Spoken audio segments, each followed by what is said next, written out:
I never thought a simple letter could ruin my morning. But that day, as I shuffled to my mailbox through the snow, I found a crisp, official-looking envelope stamped with the HOA's logo. My hands shook slightly, not from the cold, but because I could already feel trouble brewing. I ripped it open and scanned the first few lines, and then my stomach sank. The HOA was demanding that I pay a snow removal fee for my private road. My private road. A road that had been in my family for decades. A road that didn't belong to the HOA. The letter even threatened fines and legal action if I didn't comply within 10 days. I reread it 3 times, thinking my eyes were playing tricks on me. Maybe they had accidentally sent it to the wrong person. But no, my name was right there, printed in bold, official, terrifying. I slammed the letter on the kitchen counter and stared at the ceiling, trying to make sense of it. My road, my driveway. How could they possibly justify charging me? It felt absurd, almost laughable if it weren't so infuriating. I could almost hear their board members in my head smugly sipping coffee in their neat little homes, thinking, "We can take anything we want and they'll just pay." I spent the next hour packing my living room, my mind racing. I thought about paying it at first. Maybe it would make the problem go away. But something in me refused. I knew they were in the wrong. Something about the tone of the letter, the confidence in their scam, made me angry enough to fight. I clenched my fists. I wasn't just going to pay because they said so. I grabbed my laptop and started digging. Hours passed as I read HOA bylaws, property records, and legal documents. With every page, my disbelief turned into clarity. They had no authority over my road. None. My road wasn't a shared street or a community pathway. It was privately owned, and I had the deeds to prove it. My heart raced as I realized what I was holding in my hands: evidence. Proof that I wasn't just right. I was untouchable legally. But then came a cold spike of fear. The letter hadn't been a mistake. The HOA had sent it deliberately, knowing most people wouldn't question it. They relied on intimidation, threats, and confusion to get their money. My chest tightened as I imagined them doing the same to my neighbors. I felt a surge of responsibility, not just for myself, but for anyone else trapped in their schemes. I needed a plan. I couldn't just write a stern reply or call them. They were arrogant and reckless, and they thrived on fear. I needed proof, concrete evidence that could stand in court. So I began gathering everything: my property deeds, maps, old HOA notices, emails, anything that would show my road was mine. Each document I pulled out felt like ammunition, and every piece made me more determined. The next day, I went to the road itself, trudging through thick snow. My boots sank into the white powder as I looked down at the familiar stretch of asphalt, lined with trees I had planted, and felt a surge of emotion. This wasn't just a driveway. It was history, it was family, it was my life. And somehow, someone thought they could steal it with a letter. I shivered, but not from the cold. I shivered from the intensity of what was about to begin. I started talking to neighbors, cautiously at first. Some were sympathetic, nodding along as I shared the letter. Others whispered about fines they'd already paid, their voices full of fear. And then I realized it wasn't just me. The HOA had a pattern, a method, a network of intimidation I hadn't seen coming. My blood ran cold as the picture became clear. They weren't just harassing me, they were running a small empire of fear, and I was about to step into it head first. As night fell, I sat by the window, staring at the snow-covered road, thinking about the fight ahead. I didn't know how it would end. I didn't know if I'd win. But I knew one thing: I wasn't going to let them bully me. I wasn't going to back down. And deep down, a tiny spark of excitement flared inside me. This was no longer just about snow fees. It was about justice, about standing up when no one else dared. And somehow I knew that the first move in this battle would set everything in motion. The next morning, I sat at my kitchen table, coffee in hand, staring at the pile of documents I had pulled together. My hands trembled, not from caffeine, but from the tension building inside me. I knew the HOA had no legal right over my road, but knowing it in theory and proving it in practice were two very different things. I had to find every loophole, every rule, every word that could protect me. Every page I read seemed to mock me, filled with confusing legal jargon and contradictions, but slowly, a pattern emerged. I realized that the HOA's claims weren't just wrong, they were deliberate. Someone had carefully crafted these letters, these official notices, to confuse homeowners into paying. And if someone didn't fight, they lost hundreds, maybe thousands, to fees that had no legal basis. My heart raced as I realized what this meant. I was facing more than a minor bureaucratic mistake. I was facing a system built to intimidate people into submission, and I had just decided I wasn't going to submit. I started digging deeper into past meeting minutes, emails from the board, and older HOA letters. That's when I discovered it. A tiny footnote in a meeting record from 2 years ago mentioned my street. Just a passing comment, almost easy to miss, but it confirmed my suspicion. The board knew my road was private. They knew it wasn't their responsibility, but they sent me a letter anyway. My hands went cold as the weight of it sank in. This wasn't accidental, it was intentional. They were counting on fear, confusion, and people giving up. I felt a mix of anger and disbelief. How could people get away with something so petty, so cruel? I thought about my neighbors, many of whom had probably been quietly paying these fees for years. I imagined them, shivering in winter, shoveling snow they didn't owe anyone for, sending money to people who had no right to it. I clenched my fists. I wasn't going to let this slide, not for me and not for them. But then came doubt. A voice in my head whispered, "Are you sure you can fight this? The HOA has lawyers, they have money, they have power, and you have." My stomach twisted. It was true, I was just one homeowner with some documents, a little knowledge, and stubbornness. Could I really stand up to this? Could I really win? I pushed the doubt aside and decided to confront it head-on. I needed to organize my evidence, make sense of the chaos, and prepare for the moment I would face them directly. I created spreadsheets with every communication I had received, photos of my private road, property deeds, and even old receipts proving maintenance had always been my responsibility. Every piece of evidence felt like a weapon in a silent war I hadn't signed up for, but was now determined to fight. As I worked late into the night, my thoughts kept circling back to the letter. That piece of paper, that single demand, had changed everything. My quiet life, my peaceful mornings, had been interrupted by bureaucracy, greed, and intimidation. But in a strange way, I felt alive. For the first time in years, I was being forced to stand up, to take action, to fight for what was mine. The adrenaline mixed with fear, and I realized this fight was bigger than snow fees. It was about dignity, respect, and refusing to be bullied. By the next morning, I had a plan. I would confront the HOA not with anger or panic, but with evidence and facts. I would demand they retract the letter. I would make them understand that I wasn't someone they could intimidate. But as I prepared myself for that confrontation, a nagging suspicion lingered. What if they didn't play fair? What if they tried to twist the rules, hide their tracks, or intimidate me in person? I shook my head, trying to banish the fear. No, I couldn't think like that. I had the truth on my side, and truth was stronger than any threat they could throw at me. Still, as I walked down my snowy driveway, staring at the road the HOA thought they could control, a chill ran through me, not from the cold, but from anticipation. Something was coming, and I knew the confrontation would reveal just how far they were willing to go to protect their scam. That day, I realized the fight had only just begun. I wasn't just preparing to confront an HOA, I was preparing to face their entire system of intimidation, and I would need every ounce of courage, patience, and strategy I had. The snow outside seemed heavier somehow, as if the world itself was holding its breath. And so was I. I didn't sleep well that night. My mind kept replaying the letter, the smug tone of the HOA, the way they assumed I'd just pay without question. I felt a mix of anger and determination. If they thought they could bully me into handing over my money, they were about to learn a very different lesson. I needed evidence, and not just enough to fight them. I needed proof that would expose their scam entirely. The next morning, I went straight to my home office, cleared the clutter off my desk, and spread out every document I could find. Property deeds, tax records, old correspondence with the HOA, photos of the road. It was like laying out a battlefield. Each piece of paper felt heavier than the last, carrying not just information but the weight of potential victory or defeat. I realized something unsettling. I wasn't just fighting for myself anymore.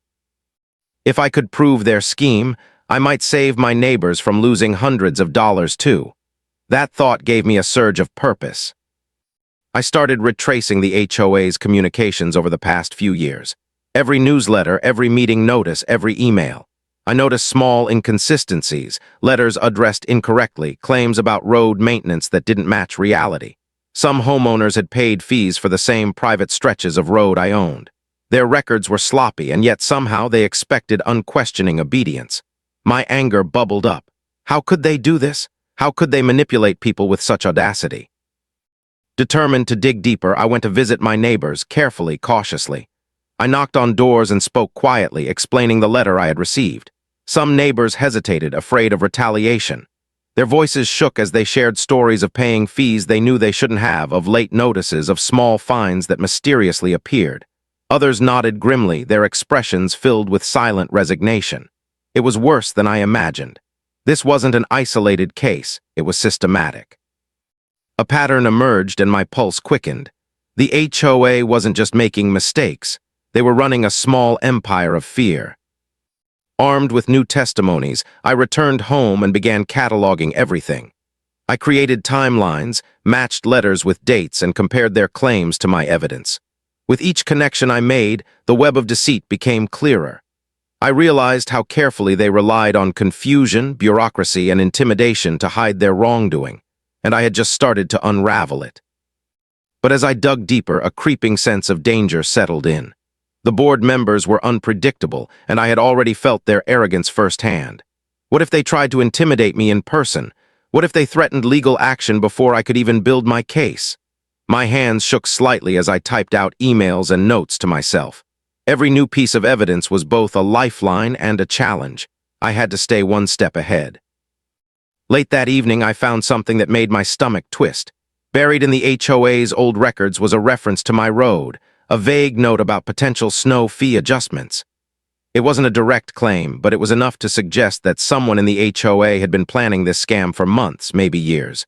They had studied the records, picked targets, and waited for the right moment. My blood ran cold. They weren't sloppy, they were deliberate. The thought sent shivers down my spine. I paced the living room, the snow outside glinting under the dim streetlights. My mind raced with possibilities. I could confront them directly, but I needed to be smart. One wrong move, one misstep, and they could turn this fight against me. But I also knew I couldn't back down. Not now, not when I had uncovered so much. I took a deep breath and reminded myself, truth was on my side, and that truth could not be silenced. By midnight, I had compiled a mountain of evidence, emails, photos, deeds, neighbor statements. My desk was a chaos of paper, but in that chaos I could see the shape of victory forming. The HOA might have had power, resources, and arrogance on their side, but I had determination, preparation, and facts. And I knew something crucial. Once this evidence came into the light, their scheme would crumble. As I finally leaned back in my chair, exhausted but alert, I felt a strange mix of fear and exhilaration. The fight was far from over, but for the first time I knew I wasn't just reacting. I was planning. I was ready. And the next step, facing the board directly, was going to be the moment where all of this evidence would collide with their arrogance. I glanced out the window at my snow-covered road, feeling a sense of ownership stronger than ever. This was my home, my property, my life. And no letter, no fee, no bureaucratic scam was going to take it from me without a fight. The next move was mine, and the suspense, the stakes, and the battle ahead made my heart pound with anticipation. I knew the confrontation would reveal just how far they were willing to go, and whether I could stand firm in the face of their intimidation.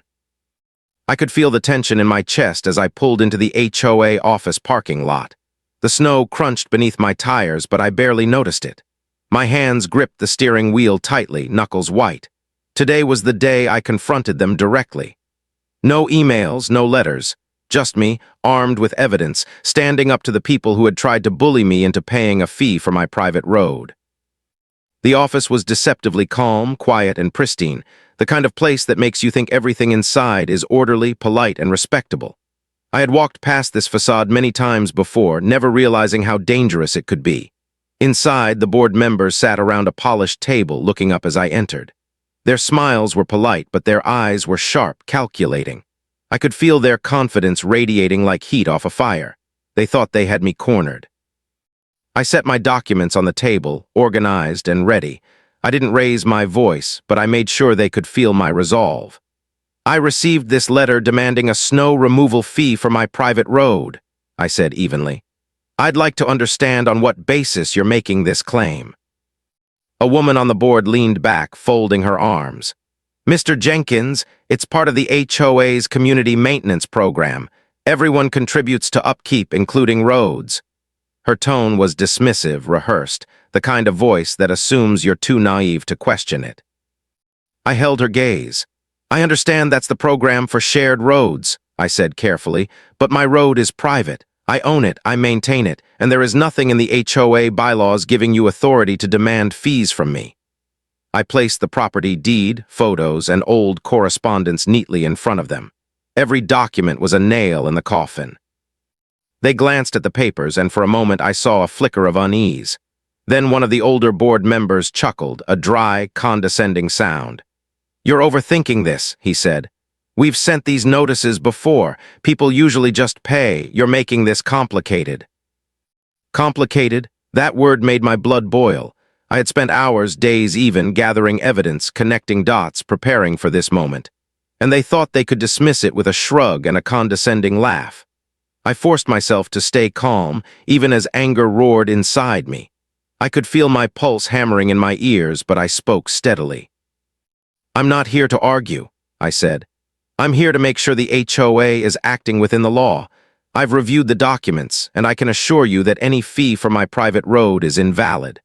I'm willing to resolve this amicably, but only if you acknowledge the facts and retract this letter immediately." The room fell silent. Their smiles were gone, replaced with irritation, as if they couldn't believe I wasn't caving. One of the younger board members muttered something under his breath, and I caught a glimpse of their panic behind the polished, professional exterior. I had struck a nerve.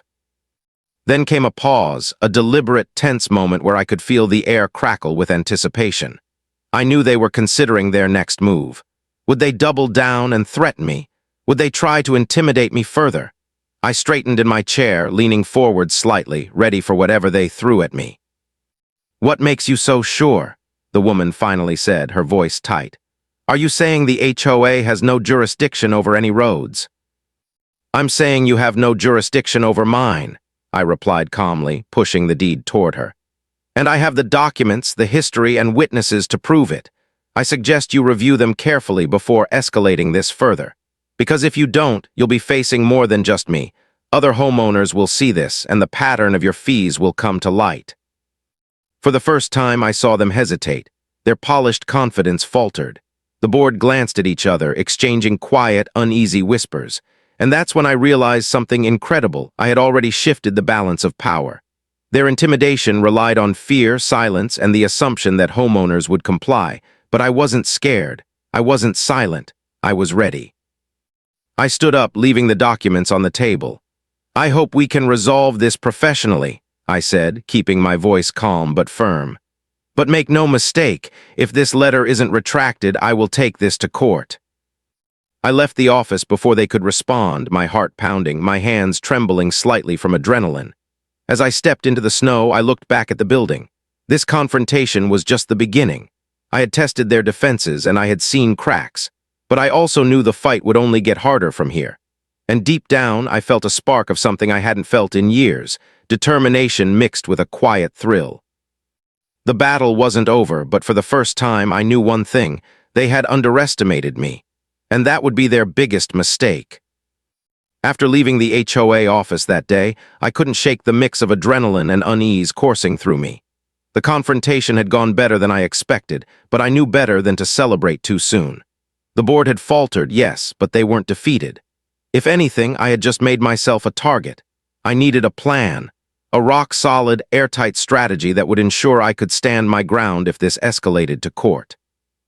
I went straight home, boots still dusted with snow, and sat at my desk, staring at the stack of documents I had gathered. Property deeds, tax records, HOA newsletters, emails, photographs, witness notes. I had more than enough evidence to prove the road was mine, but evidence alone wasn't enough. I needed to organize it, make it clear, and anticipate every angle they could possibly attack. My heart pounded as I realized the scale of what I was about to do. This wasn't just a small disagreement. It was a full-blown legal battle. I spent hours creating timelines, connecting every letter, every fee notice, and every claim from the HOA. Each new connection I made was like finding a hidden clue in a mystery novel, and as I pieced it together, a chilling pattern emerged. They hadn't just targeted me, they were systematically charging multiple homeowners for roads they didn't own. My stomach dropped. The board wasn't just incompetent. They were running a small empire of intimidation, and I had stumbled directly into it. Late that night, I realized something else. This fight wasn't going to be easy. The HOA had lawyers, experience, and resources. I had determination, evidence, and stubbornness. But resources mattered, and I knew I had to be smarter, faster, and more meticulous than they ever imagined. Every email, every phone call, every document I prepared had to be flawless.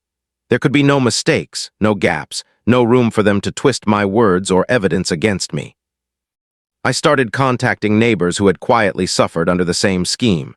Some were afraid to speak, shaking their heads at the mention of the HOA, but others were eager to help. Their stories added weight to my case, confirming the pattern I had suspected. As I compiled their statements, I could feel the momentum shifting. This wasn't just my battle anymore. It was theirs too, and the thought of holding them accountable gave me a strange sense of power. Even so, fear lingered. I couldn't ignore it. What if they tried to intimidate me further? What if they found some loophole I hadn't considered? I felt the walls of uncertainty closing in at times, threatening to overwhelm me. I knew I had to channel that fear into preparation to turn anxiety into action.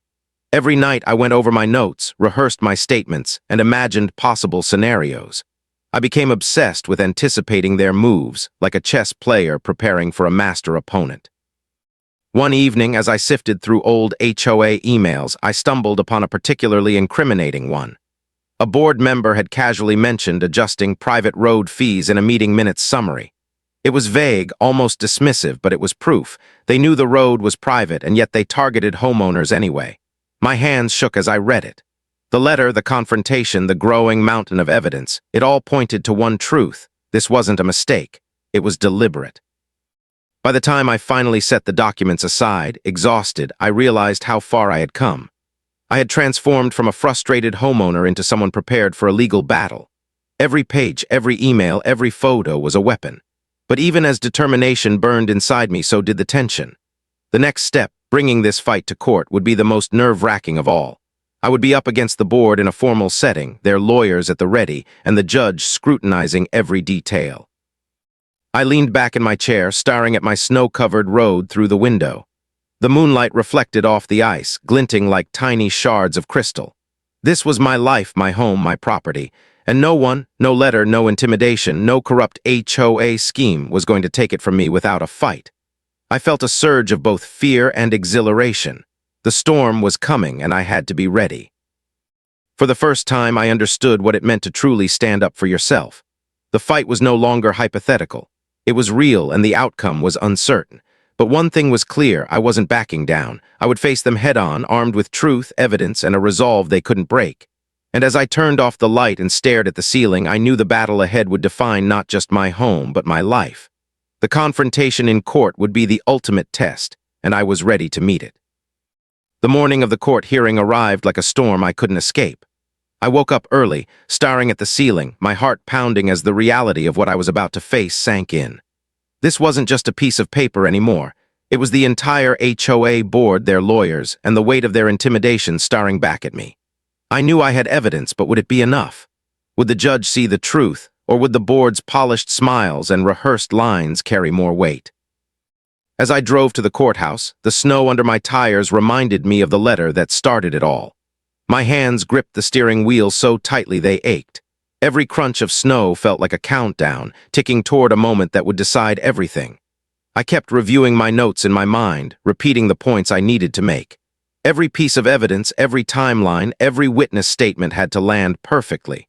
There was no margin for error. When I stepped into the courtroom, my chest tightened. The room smelled of polished wood and authority, and the murmur of other cases made the air feel heavy.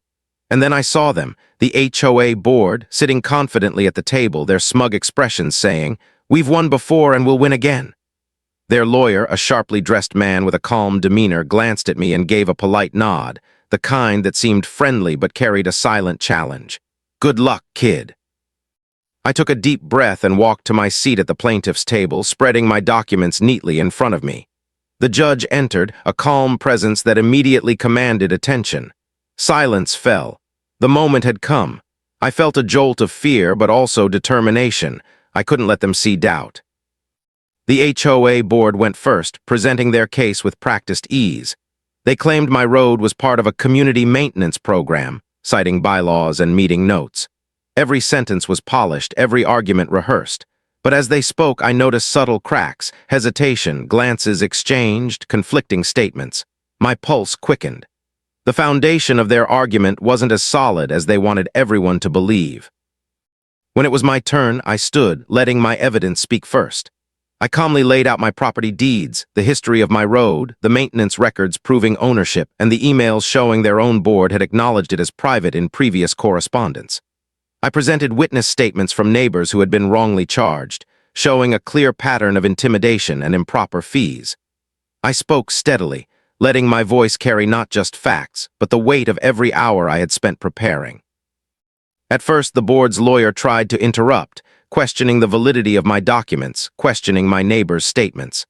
I remained composed, presenting counter-evidence with precision. Each objection they raised I had anticipated, each loophole they hoped to exploit I had already blocked. My confidence grew as I realized I wasn't just fighting them, I was dismantling their entire argument piece by piece. The courtroom grew tense. The judge leaned forward, studying every document, listening to every statement. I could feel the board's confidence waver as the reality of their own inconsistencies came into focus. The lawyer's calm demeanor began to crack as I highlighted evidence they couldn't dispute. I caught glimpses of board members shifting uncomfortably in their seats, the smugness fatting into anxiety. Then came the moment that made my heart leap and my stomach twist. I presented the email proving that the board had knowingly targeted my road and others with fees they had no right to impose. The room went silent. I could see it on the board members' faces, the realization that their plan was unraveling. I had expected this reaction, but seeing it in person, feeling the tension, it was electrifying. The judge asked a few pointed questions, reviewing my evidence carefully. I answered calmly, clearly, and concisely. The air in the courtroom was thick with anticipation. Every eye was on us, and I could feel the weight of the moment pressing down on me. This wasn't just about snow removal fees anymore. It was about standing up to a system of intimidation and winning against the odds. As I sat down, my hands still slightly trembling, I knew the fight had reached its peak. The confrontation was over, but the verdict, how the judge would interpret all this, was yet to come. Every second stretched, every heartbeat felt like an eternity, and in that moment I realized, whatever happened next, I had already done something important. I had stood up. I had faced the bullies, and that in itself was a victory. After the courtroom proceedings, I stepped outside for a breath of cold winter air, trying to calm my racing heart. My hands were still trembling, but for a different reason now, excitement mingled with disbelief. I had presented my case, laid out every piece of evidence, and systematically dismantled the HOA's claims. But deep down, I knew the fight wasn't over. Something about the board's reactions during the hearing hadn't felt quite right. Back at home, I began reviewing the emails and documents one more time. I wanted to make sure I hadn't missed anything, any small detail that could be used against me, or against others who had fallen prey to the same scheme. That's when I stumbled upon something I hadn't noticed before. A series of fee notices sent to other homeowners, all referencing roads they didn't own. Some payments had already been collected. Some homeowners had caved quietly, terrified of fines and legal threats. My stomach twisted. This wasn't just about me. They had been running the same scam for months, maybe years. I felt a surge of both rage and determination. The more I uncovered, the clearer it became. The HOA hadn't just targeted my private road, they were systematically exploiting the fear and confusion of the entire neighborhood. It was bigger than I had imagined. The scope of their scheme made my head spin. They weren't just careless, they were deliberate, manipulative, and calculated. And now, armed with this knowledge, I realized I could expose them fully. That night, I called a few of the neighbors who had bravely shared their experiences. Their voices trembled when I told them what I had found. Some were angry, some were fearful, and some were relieved that someone was finally challenging the HOA. Together, we pieced together a timeline of how these fees had been imposed illegally and inconsistently. It painted a picture of an organization that preyed on ordinary people. The weight of it hit me hard. I wasn't just fighting for my road anymore. I was fighting for justice. The next morning, the court reconvened for the final statements. I had prepared, but I knew that surprises could still come. I had anticipated every move, or so I thought. As the HOA's lawyer began speaking, something unexpected happened. He hesitated, flipping through documents, and then admitted almost reluctantly that some of the fees had been collected improperly. The words froze the room. A murmur ran through the courtroom.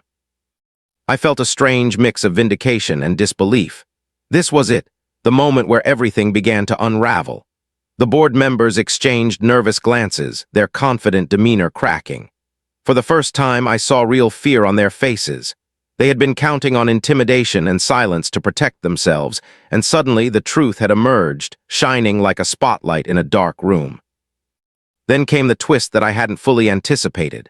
The judge requested that the HOA provide full records of all fees collected over the past 2 years.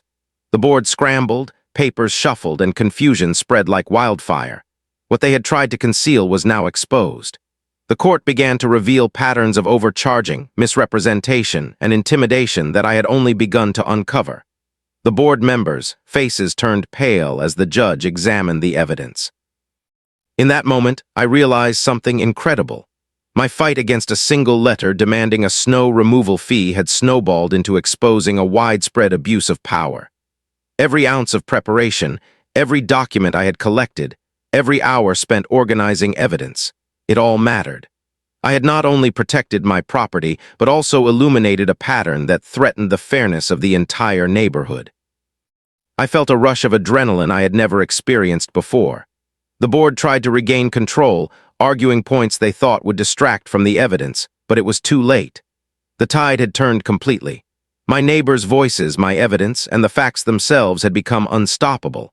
I leaned back slightly in my chair, feeling a mix of exhaustion, pride, and vindication. As the hearing concluded for the day, the judge promised a ruling soon. I stepped outside into the crisp winter air again, looking at my snow-covered road. It felt different now, not just a driveway, but a symbol of standing up, of facing intimidation head-on, of proving that ordinary people can challenge abuse and win. The suspense of the ruling hung heavy in the air, but for the first time I felt confident. Whatever happened next, I knew one truth. The HOA's arrogance had been exposed, and nothing could erase that. The days after the courtroom twist felt like an eternity.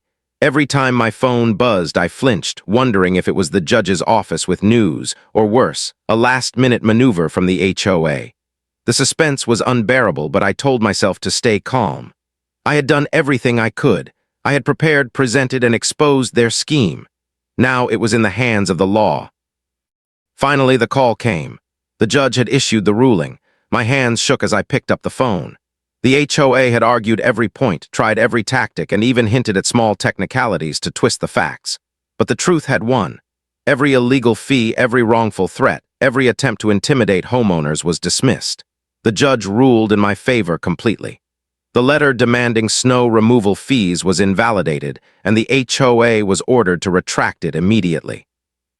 I couldn't believe it.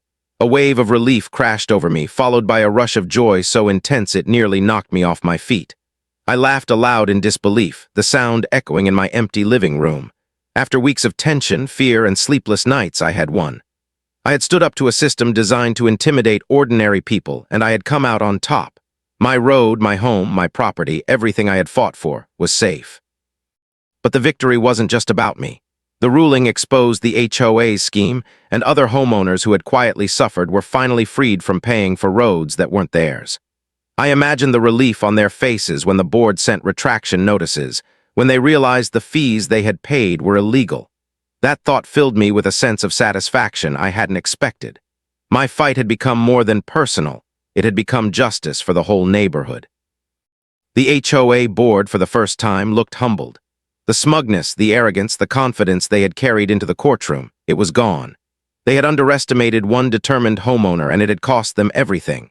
Their credibility was shattered, their intimidation tactics exposed, and their control over the community weakened. I felt a quiet satisfaction, tempered by the knowledge that power often returns to those who seek it. But at least, for now, the truth had won. Walking back to my snow-covered road that evening, I felt a strange mix of triumph and peace.